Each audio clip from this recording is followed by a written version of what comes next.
Hi everyone, welcome back to my channel. I'm pleased to have you here today.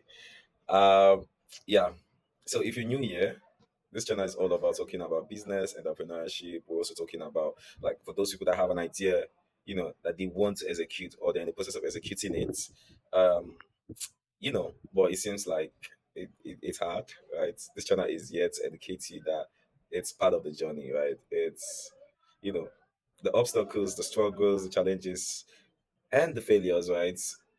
The mistakes, they're all part of the journey. And, the idea around what I do or my guests are saying, I share my experience here and also my guests also share their experience.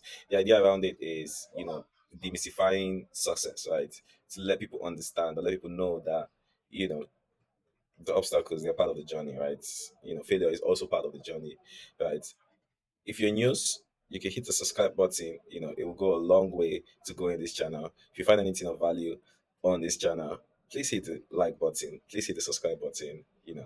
Also you share with someone who you want their business to grow. So I'll just dive right into today's topic: how to sell your products. Right, and I know there are a lot of you know advice on this specific topic. I'm just here to deliver my own opinion, my own two cents, right? And some of the lessons I have learned, while starting out with my own projects, my own businesses, right? And hopefully it helps a business owner here.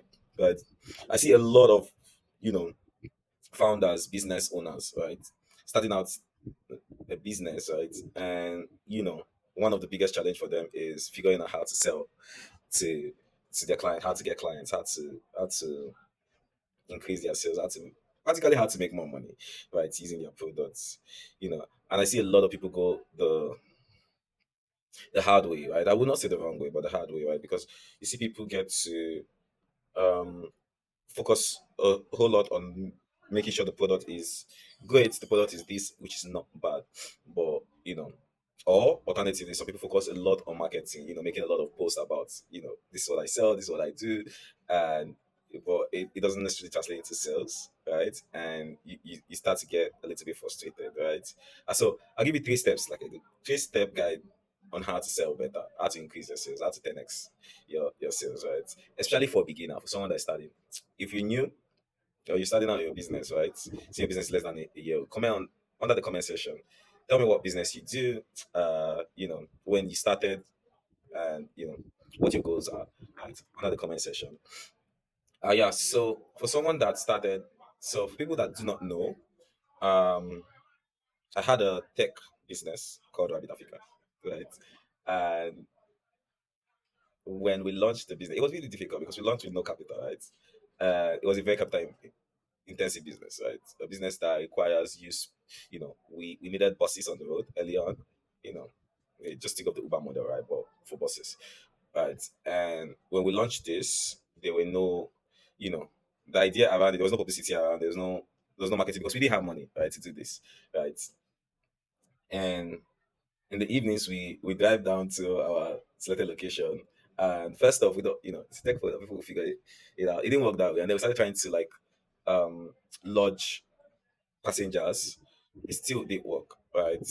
When I say it didn't work, right? So a bus, we had two buses at the time, but we pushed out with one. We couldn't even get one person. If you know how a bus is in Nigeria, in Lagos, it's 14 seaters, right? We couldn't even get one person, right, in a very populated place of Lagos, right?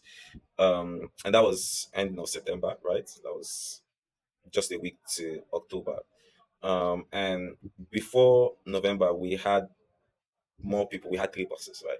And these buses were filled up. But I'll tell you, I'll share with you some of the lessons I learned with that and how you could possibly, impute that into your business.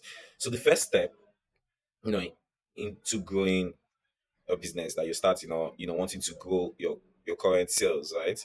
Is, first is sell to people that are willing to buy. The first mistake that we made in that first week of launch was we were selling to people that didn't want to buy our product or it didn't have any value to them, right? So you know, we started with somewhere that was closer to us. I'm not going to call the names because I know viewers will be viewing from different locations. So but we started boarding from a place to from point A to point B, but majority of people were not going to point B. So that was the first mistake that we made. But point B was easy for us because we all stayed in point B, so it was easier to manage, right? But when we switched that up, it was easier to get the initial first set of people to come, right? We started from having just two people, two people, and even the two people ran away because they were scared, right? To having to push away people from booking, right? Because we didn't have enough space, right? So the first step is sell to people who are willing to buy, right? Because if they already have that issue, they already have that problem, you know, you do not have it's not even what you're saying to convince them. They already have the problem, right? And you're presenting them with a solution. It's like a drowning man, right? Someone a drowning man, and then you're providing him a life jacket, right? Or you're throwing him a life jacket. You don't have to ask him two times whether he's gonna grab it, right? I'll give an example because for away from the tech side and on the business side, right? Imagine a perfume vendor, right? I do know a couple of people that sell perfume, right?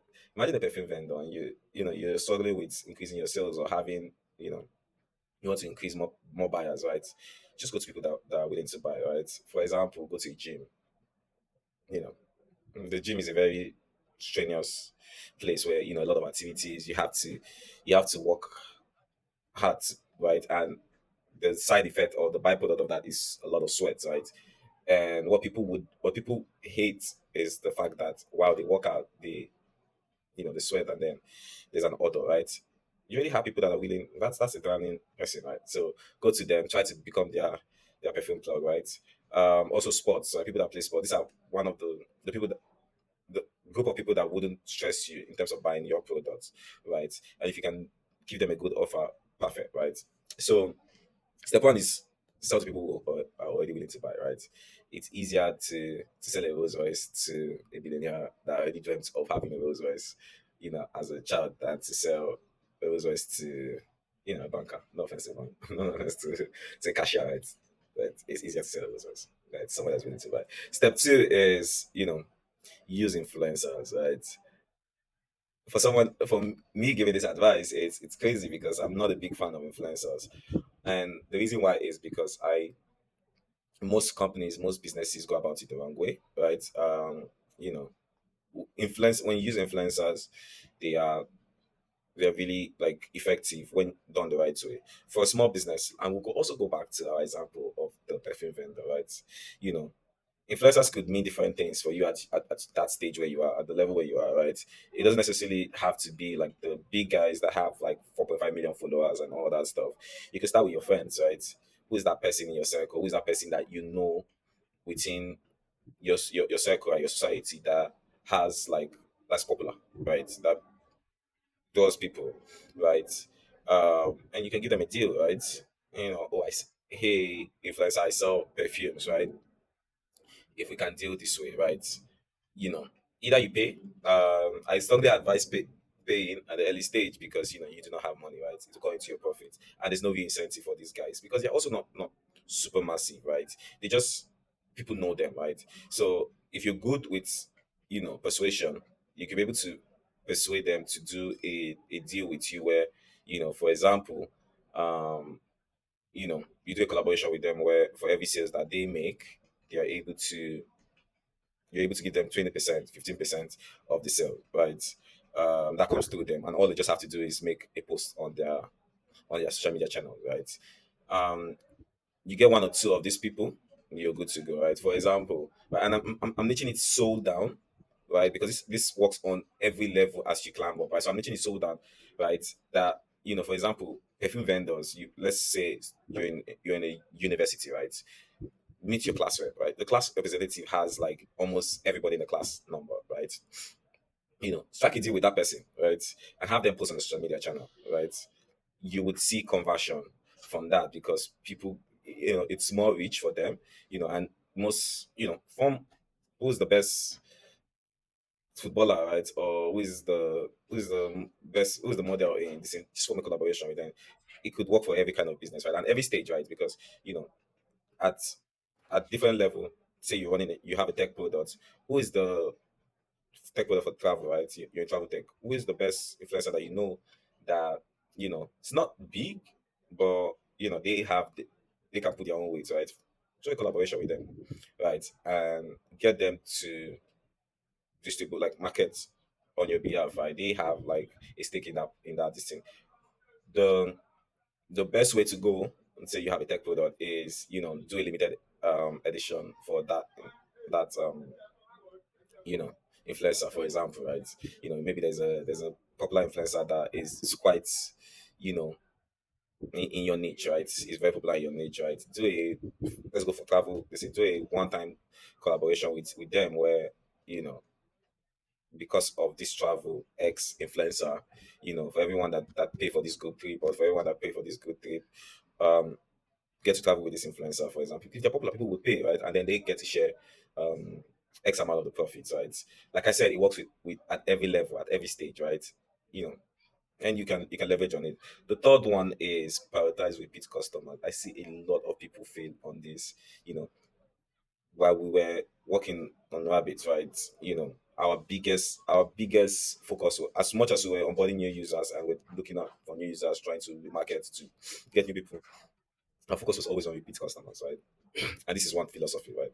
If they've paid for your service before, they're more likely to pay more, right? So, for people that have not, for example, I will use our personal example, right? For some of our customers that we've not seen them in like a week or 2 weeks, we basically made calls to them, right? It didn't scale, but we made calls to them. Sometimes we visit, we ask, if they're close by, let's come say hello, right? And it sounds invasive. Well, it was early days, right? But it worked for us because, your repeat customers are people that are more likely to continually buy from you. If you've not seen them in a while, it might be, things happening to them in life, right? And, just start reaching out, right? Just showing them that they are a priority, right? Reinforces their them buying from you, right? So I see a lot of this is very common knowledge, but I see a lot of people fumble it, right? In search of new customers, right? You already have someone buy from you, and I'll go back to like our perfume. What are you doing? What are you doing to lock in your customers that have bought from you before? Do you have like a data of their information, right? Make sure you have, are they buying from you? So let's use our perfume vendor, right? Did the person buy from you from WhatsApp or any social media? What's their number? Store their number. How you reaching out to them? How you calling them? Right? You have certain informations like their birthdays, right? These are things that would make them purchase from you, right? Moving forward, and it's much more easier than having to go look for new people, because new people, they probably do not know you, they don't trust you. Secondly, they probably would already have someone that they buy from, right? Whatever products that you're selling, right? Whatever tech product you have, they probably already have their this. So you you try to convince them. And one thing in business or one thing in sales is, you know it's okay to convince. What you want to do is persuade, right? Convincing is having to try to help someone make their mind up, right? Persuasion a little bit different. You're able to tell them this is why they should come back, right? As against having to try to help them make their mind. So yeah, those are the three steps to basically help yourself sell your products better, right? Um, Comment down in the comment section, letting me know, like I said, what kind of business, and what are your goals, right? Also, I'll be posting my link down so you can book a meeting with me. I'll be offering 5 free, consultation calls with small business owners, right? You know, just basically going through how to improve your sales, right? If you made it to the end of this video, yeah, this is a bonus for you guys, right? So, you know, for 5 lucky people, right?